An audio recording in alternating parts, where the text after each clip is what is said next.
Okay, this is working again.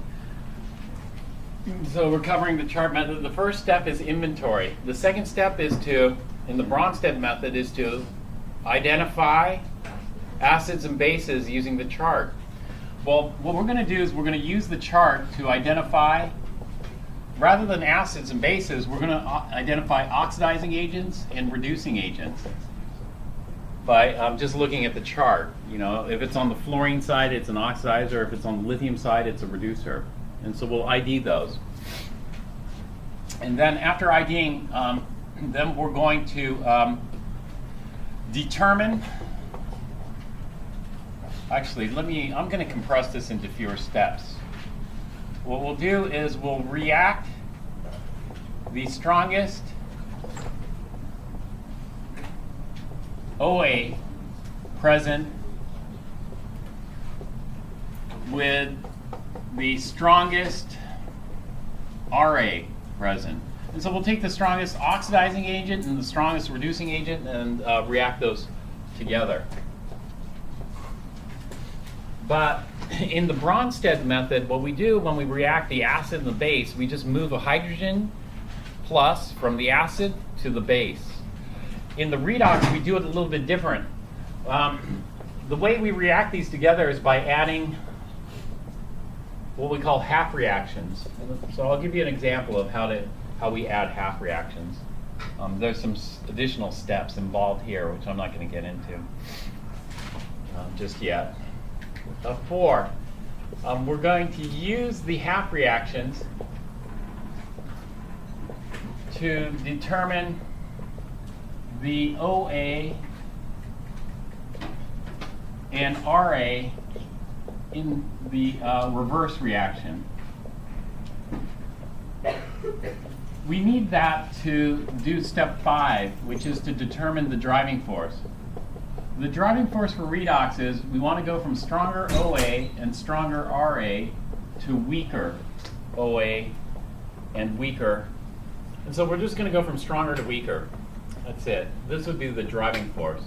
If we go from weaker to stronger, then there's no driving force. We should have no reaction. And so if we're going from weaker to stronger, then we expect NR, no reaction. There's no driving force here. And so this is the driving force we're looking for here.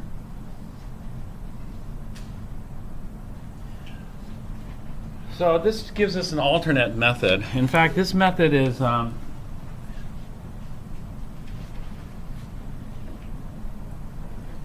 we don't have to worry about a lot of memorizing exceptions. I mean, it's not a perfect method, but it's a pretty powerful method. And so let's take a look at an example here. The first example we're going to do is something like this. Chlorine plus potassium bromide. What does that give us? Chlorine plus potassium bromide.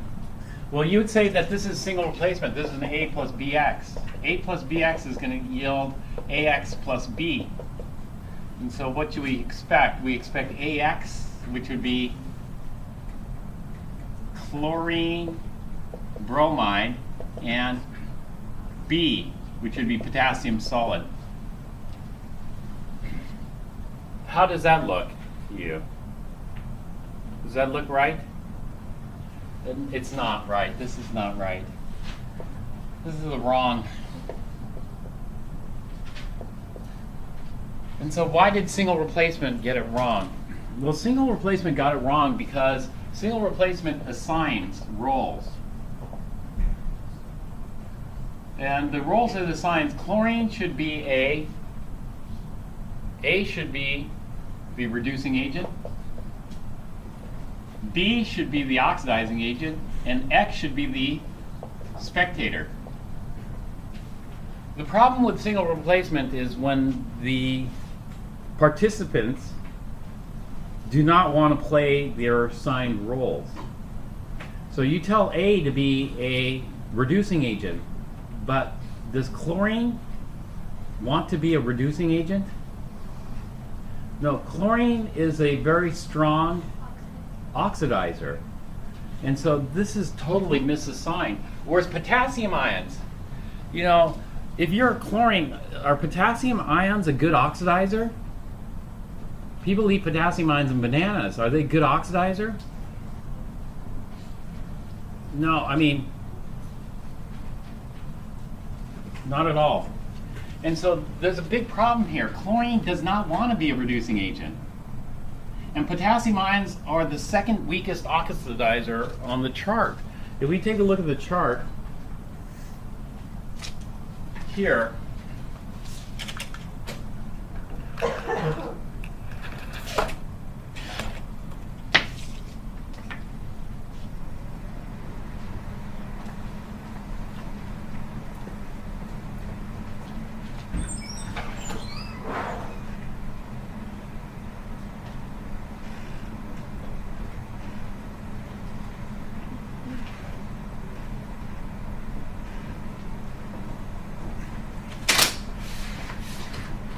if we look at the chart here, fluorine is at the top of the chain, the oxidizer chain, but chlorine is pretty strong too. Chlorine's right here. Chlorine would be grouped with the powerful oxidizers. Chlorine's even stronger than something like dichromate, which is chromium-6, which is a strong oxidizer.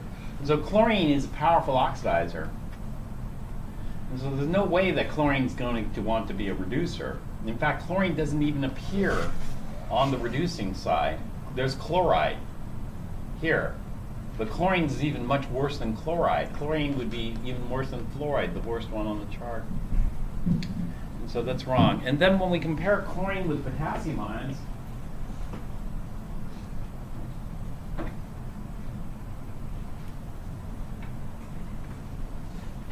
potassium ions are the second worst oxidizer on the chart.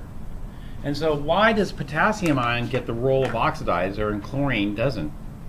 Does it make any sense? It doesn't make any sense because what you're trying to do is you're trying to put, you know, the old cliche, a round peg into a square hole. It doesn't fit. Right? And so this reaction doesn't fit single replacement, but we're trying to force it into single replacement. But it's not correct.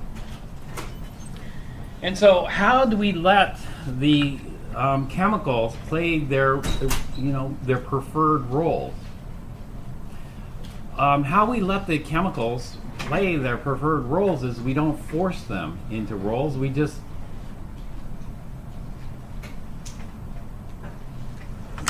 what do you say?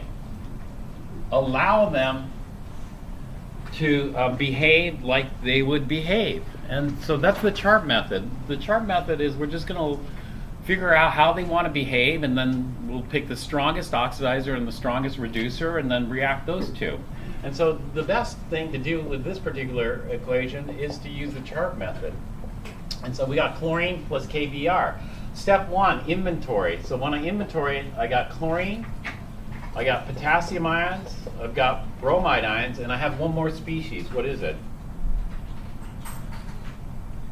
Water. And so what we want to know is, well, what do they want to be? Well, what does chlorine want to be? Chlorine wants to be an oxidizer. What does potassium ion want to be? An oxidizer. What does bromide want to be? Well, bromide is a reducer. It's on the right side of the chart. I can scroll up here.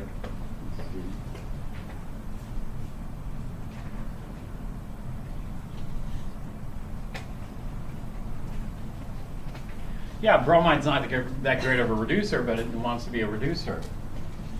Water occurs on both sides of this chart, and so it's an oxidizer or a reducer. This is on both sides. Now, what's going to happen is there's going to be a competition. Chlorine versus potassium ion versus water. Which of these three oxidizers is the strongest? Sorry, where are we getting water from? Okay, water is going to occur on both sides of the chart. Here is water.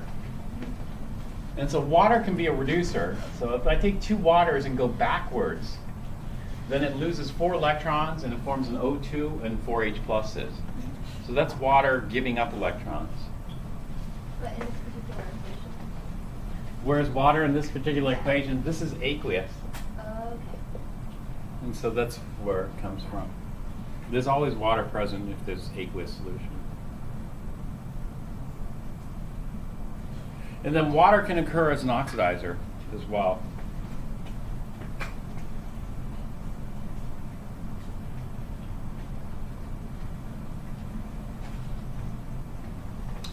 Water can take electrons here.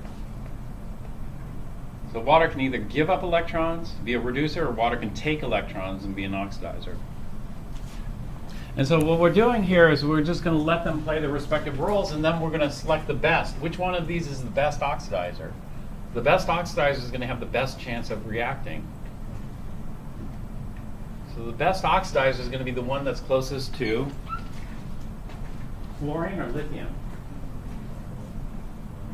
Fluorine. So we'll start at the best oxidizer, which is fluorine, and then just work our way down until we hit one of those three. And so which one are we going to hit first? Here, chlorine.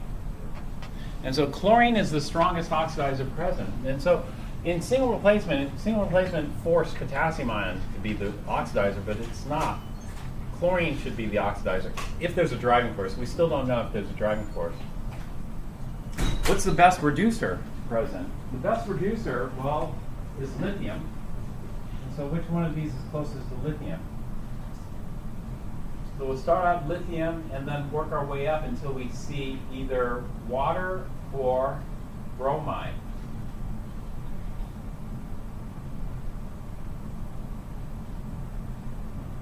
And so we see it here. Bromide is a more powerful reducer than water.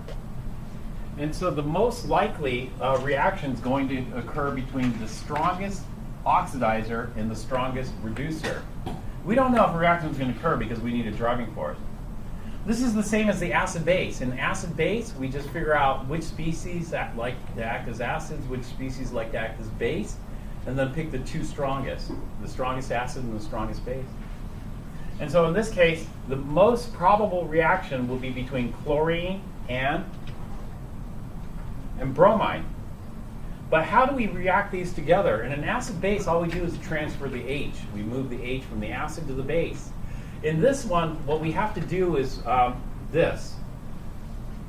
We have to add up the half reactions, and these are called the half reactions here. So I'm going to write out the whole reaction. If you take a look at chlorine, which is up there, chlorine goes like this. It goes chlorine plus 2 electrons yields 2 chloride. And then I have to look at bromide. But you know, the bromides here are on the right side. And so if I look at that equation here, I see bromine plus 2 electrons yields bromide, 2 bromides. And so what I have to do is I have to reverse it. This needs to be a reactant, not a product. In the equation as written, this is a product, but bromide is not a product, it's a reactant. And so what I'm going to do is I'm going to flip this equation. And so we start off with bromide. Now, rather than being a product, it's the reactant. And then I'm going to write a forward arrow going to bromine plus 2 electrons, like this. And so now I'm reacting chlorine with bromide. Chlorine and bromide are going to react. And so what I'm going to do is I'm going to take these two equations and add them together. And so if I take these, I got to make sure that the electrons are balanced. That's the other constraint. And when we combine, these are called half reactions. When I combine the half reactions, we got to make sure the electrons balance. And so I'm going to add all the reactants together. Chlorine plus 2 electrons, and the other reactant would be the 2 bromides plus 2 bromides. And then I'm going to add all the products together. And so from the first half reaction, I get 2 chlorides. From the second half reaction, I get bromine and 2 electrons. And what we have to have are the 2 electrons have to cancel. That is, 2 electrons are consumed, 2 electrons are produced. The electrons have to balance. So electrons must balance. Otherwise, I'm going to have to multiply by a factor, which I'll show you later.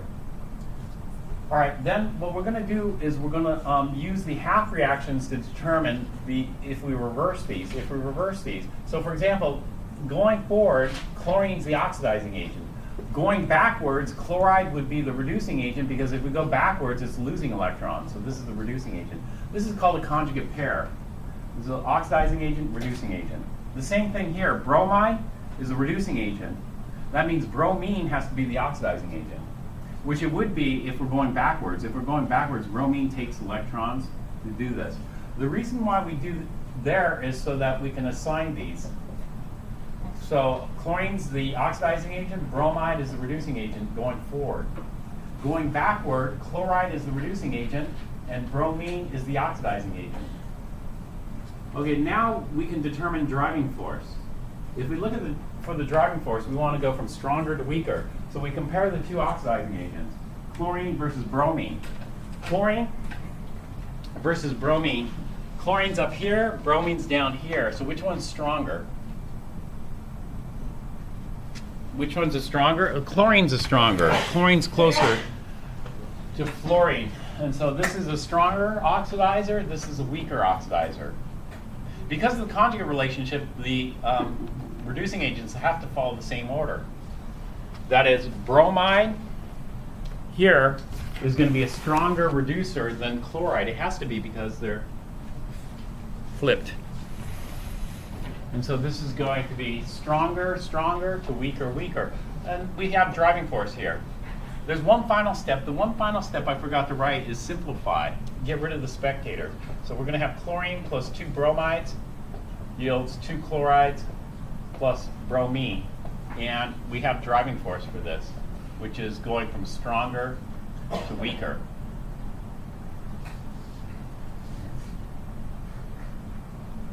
And so, indeed, there's a reaction that occurs here, but it's not the reaction that was predicted by single replacement. And so, one of the major exceptions is when A is not a reducing agent, when A is an oxidizing agent. Some books will have a separate pattern for that. You know, in this case, most of the A's that you deal with are on the left side of the periodic table. If they're left side of the periodic table, those are reducers. If you have an A that's on the right side of the periodic table, that's not. The ones that are on the right side are like the halogens here. And so this is the X2 plus BY pattern. The X2 plus BY pattern yields Y2 plus BX. So you could memorize this and memorize that X is on the right side of the periodic table, not the left. But, you know, we don't have to memorize so many different patterns because, you know, if you use the chart method, you don't really have to worry about those. Now,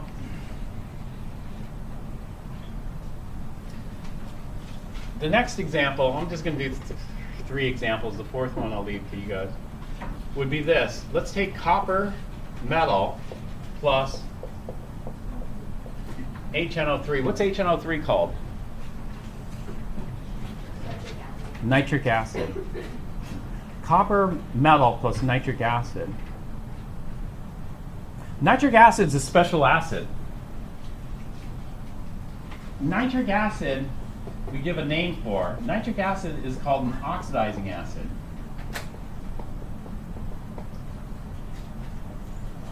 Oxidizing acid. HCl is just called a mineral acid. All acids are oxidizers. All acids are oxidizers. Why? Because all acids contain H+. And H+ is a moderate oxidizing agent.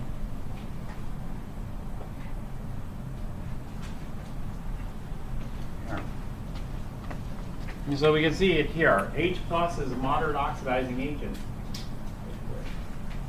What makes nitric acid and all oxidizing acids unique is this. All acids are oxidizers, but for oxidizing acids,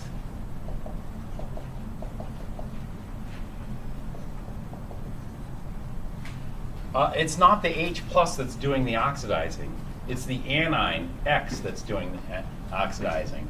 And so for oxidizing acids, the anion is a stronger oxidizer than H plus. And so if we look at chloride, is chloride a good oxidizer? No, chloride doesn't want any more electrons. Chloride is a reducer. Chloride's on the right side. And so chloride is, the only oxidizer here is H plus. But for nitric acid, it's a little different.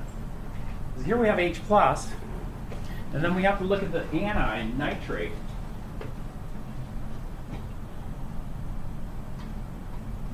If we look at the anion nitrate, this is what we see. You see that the anion nitrate turns out to be a much more powerful oxidizer than the cation H plus. What does single replacement say? Single replacement says that the anion is a spectator. Do you think nitrate's going to want to spectate? No. Nitrate is not going to want to spectate. Nitrate is going to be taking the electrons because nitrate is more powerful. And so in the standard A plus Bx, it fails. A plus Bx always fails for oxidizing acids because oxidizing acids, B is not the oxidizer, X is the oxidizer. X is much more powerful of an oxidizer than B.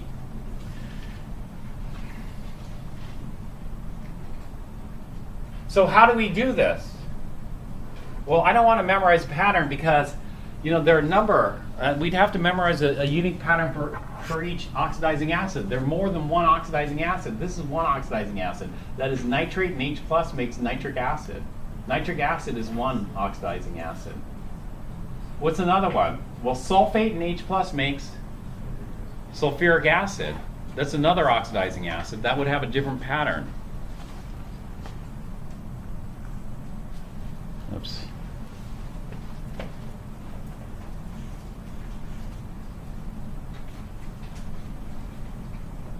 How about this one? What's this called? Iodate and H plus makes what acid? H plus and iodate makes iodic acid. Iodic acid is an oxidizing acid. But that isn't all of them. How about perchloric acid? Oxidizing acid. Chloric acid, oxidizing acid. Chlorous acid, oxidizing acid. Hypochlorous acid, oxidizing acid. There are a whole slew of oxidizing acids depending on the anion. And so there are a bunch of them. And so what do? Do we memorize a pattern for each? So for example, if you're using perchloric acid, this is the pattern. If you're using chloric acid, this is another pattern. There are going to be many, many patterns. And so, no, that's too much. And so what we do here is we just use we don't assign roles. We just let the species pick their role, and then we'll just do the reaction based on what role they pick. And so here, copper, solid, H plus, nitrate, and water. These are all the actors. And rather than you being the director and telling which one is supposed to react with which way, we're just going to naturally let this react. And so if we naturally let this react, then what does copper want to be? Copper wants to be reducing agent. Well, that's fine. But we got to see, is there a better reducing agent than copper? Hydrogen ions want to be oxidizing agent. Hydrogen ions alone want to be the oxidizing agent. But we also know that nitrate wants to be an oxidizing agent as well. But this is a little bit tricky because nitrate also requires hydrogen. Nitrate requires hydrogen, although the hydrogen ions don't do the oxidizing. Hydrogen is +1 here, it's also +1 over here in water. And so the oxidation state of hydrogen doesn't change. It's the nitrogen in nitrate that does change. And so this is it. We have to have both nitrate and H+. So that's what this bar indicates. This bar indicates I need both nitrate and H+ to work. Because the H+, as you recall, that's going to help form water at the end. And then water itself is an oxidizer and a reducer. So we just pick the roles. We have three oxidizers, H+ alone, nitrate and H+, and water. Out of those three, which one's the strongest? Out of these three, the strongest would be nitrate and H+ on the chart. And then we look at the reducing agents. The reducing agents would be copper. Here, that would be the strongest reducing agent. Here, copper. So let me scroll down a little.